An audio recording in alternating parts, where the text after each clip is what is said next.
Yo, what's up, YouTube?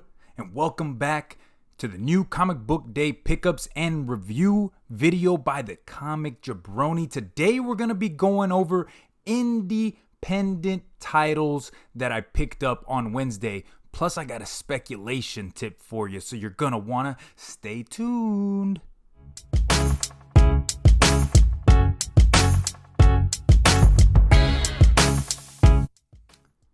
Welcome back, guys. So, like I said, I am Edwin the Comic Jabroni, and this right here, this video that you're watching is my new Comic Book Day pickups and review video. And in today's video, we're gonna go over the independent titles that I picked up. In tomorrow's live stream that I do, we'll go over Marvel and DC, which have a lot more books. I'm going to tell you the truth that this week was a super light week for indies. I didn't even pick up any Image books. And in all honesty, I only picked up 2 new books. So to add a little bit of flavor to it, I'm throwing in one New York City Comic Con exclusive book that I read and a speculation tip. And we're going to start it off with that speculation tip. All right, so if you've been watching my channel for a while, you know that I am a huge fan of Batman. And I'm a really big fan of Terry McGinnis' Batman Beyond. Well, if you picked up last week's Batman Beyond issue 37, you know that there was a new Batwoman Beyond in this Neo-Gotham Batman Beyond book. And a lot of speculation came out, over this last week, and people are speculating on who could this Batwoman Beyond be. And I know that it came out online, and there was Key Comic Collector app actually pushed something out. And what they pushed out was that Batman Beyond issue 25 could be the first appearance of who we think is Batwoman Beyond. And that's going to be Elena Grayson, or the daughter of Dick Grayson. So this is the A cover, and there is the B cover for you guys with the Joker. Now, why do I tell you this?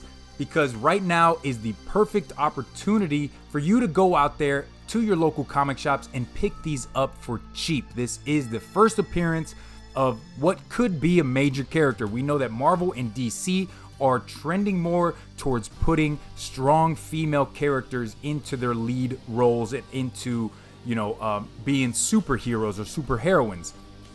I believe that this is a book that you guys should go get. I was able to find it still at cover price at my local comic shop when the book actually came out about a year ago. Like 6 months ago. I'd only picked up the B cover, guys, and this was, I believe, part 1 of the Return of Joker story. So a lot of people were picking up this B cover, and what should have been picked up is this super nice foil-looking A cover, guys. So, speculation tip for you. I know it was put out on Key Comic Collector, but the reason I wanted to talk about it is because not everybody has that app. Not everybody pays for the extras that app gives you, and that was one of the spots where you would see that this was a hot pickup for the week. All right, so that's it for the spec tips. Let's get into the new Comic Book Day pickups and review for indies.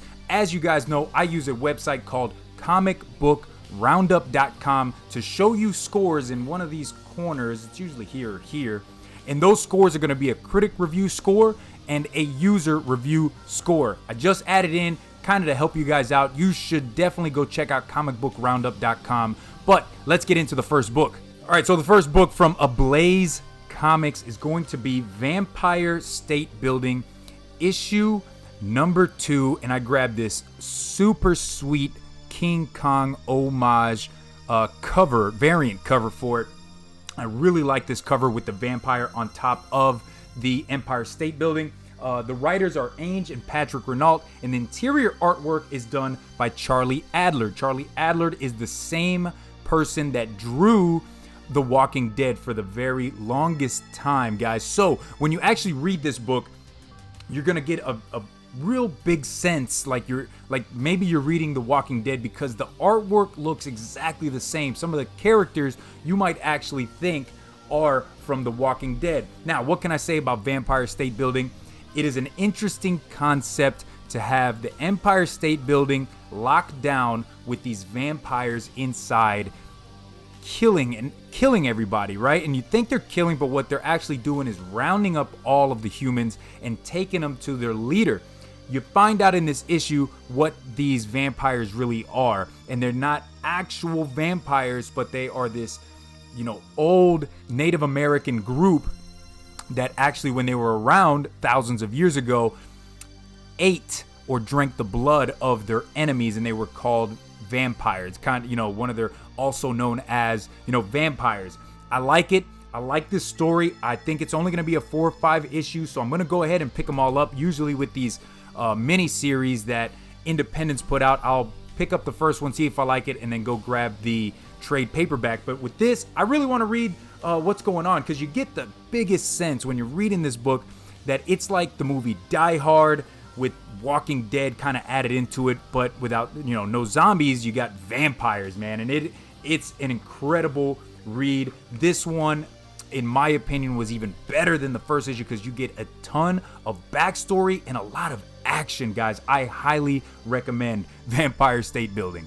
All right, next book. I told you I was going to talk about a New York City Comic Con because I didn't pick up so many books, but I did read an indie book that my boy Wolf Warner got me while he was at New York City Comic Con, and the exclusive is this Teenage Mutant Ninja Turtles Power Rangers, kind of like a promotional comic. It has like a snippet of what issue 1 is going to have, and it might actually be a little bit of a backstory to what we'll see in issue number 1. I am a huge fan of Teenage Mutant Ninja Turtles. That really goes without saying. You guys know that. I love this cover. I was a fan of the Power Rangers back in the 90s, and I've been known to pick up some Power Rangers now and then. When I saw this cover and that they were going to be selling it exclusively at the con, I hit up Wolf Warner on Instagram. I was like, dude, if you're there and you come across this book, please pick one up for me, man. I will send you the money. Sure enough, my homie came through in the clutch, man. So I love this cover with Leonardo's swords, and then you got the Red Ranger, Jason's helmet right there. This is going to be an incredible story that starts in December. Teenage Mutant Ninja Turtles Power Rangers issue number 1, and it deals with the Turtles and the Rangers being in the same universe, and Green Ranger actually going to New York City to help the Foot Clan out, man. And there is an awesome fight scene in here where the Turtles run up on the Green Ranger, and he's still in his base form, human form, doesn't have a suit on, and he powers up and says like the Dragon Zord or whatever, and bam, he's in the green. And Michelangelo's like, this dude's a Power Ranger? Like, it's an incredible read. I loved it. I cannot wait to pick up issue number 1 of this crossover between Rangers and Turtles, man. What do you guys think of that cover? So much white space. That would be an awesome cover to get a sketch done by some legendary artist. Last book up from IDW. It is Teenage Mutant Ninja Turtles issue number 99. I grabbed, as always, the 1 in 10 incentive variant. My comic shop always holds one of these 1 in 10s for me to pick up, and I absolutely dig this cover with Donatello on the cover. It is a pricier book. This came out, I think it was $7.99, but it is a bigger, thicker stock book, right? You're getting double the comic in this. It really reminds me of issue number 50, where they came out with the bigger comic, right? Double size, thicker cardstock on the cover. It is square bound on the side. The story is almost finishing up with the city at war. Karai has taken over the Foot Clan. She has put Splinter in kind of like a prison there at the Foot Clan headquarters. The Turtles are fighting the EPF, which is the Earth Protection Force, and the guy that's in charge of Earth Protection Force has clones of Slash, and he's using them to fight the Turtles. The Turtles use it. It's insane, but there's so much action going on in this. I loved it, and it does remind me of issue 50. 50 was a super big, important issue for Turtles, not just because of the death of Shredder, but because of the action and the fighting that was going on, and that's what you get in this. The next issue is going to be huge because I've talked about Shredder being resurrected, and at the end of this issue, spoiler alert, guys, we see the witch that has been kind of following Shredder around. She says, we're going to get the resurrection of the dragon. And if you guys know anything about Turtles and Shredder, Shredder is known as the dragon. So this is an important issue, but issue number 100 is going to be the one that you want to get, man. We're getting the resurrection of Shredder, and I'm pretty sure they're going to bring something new into the fold. Something big is gonna happen. I loved Teenage Mutant Ninja Turtles. I have not seen what the critics or the users are saying, but to me, this is a 9 to a 9.5. Non-stop action going on. All right, that's it, man. This is a quick video, quick rundown of what I picked up for independent books. There was no Image. There were books that I left back on the wall because I kind of looked. Woven Heart was one that I looked at and I said, not really my thing. I thought I was going to pick it up, but I didn't grab it. Guys, if you want to know what I'm picking up for Marvel and for DC, you're going to have to stay tuned. Tomorrow, I will be live on YouTube, I'd say around 1 to 2 p.m., and that's going to be Central Time Zone. So if you have that bell notification, it'll tell you when I'm going live.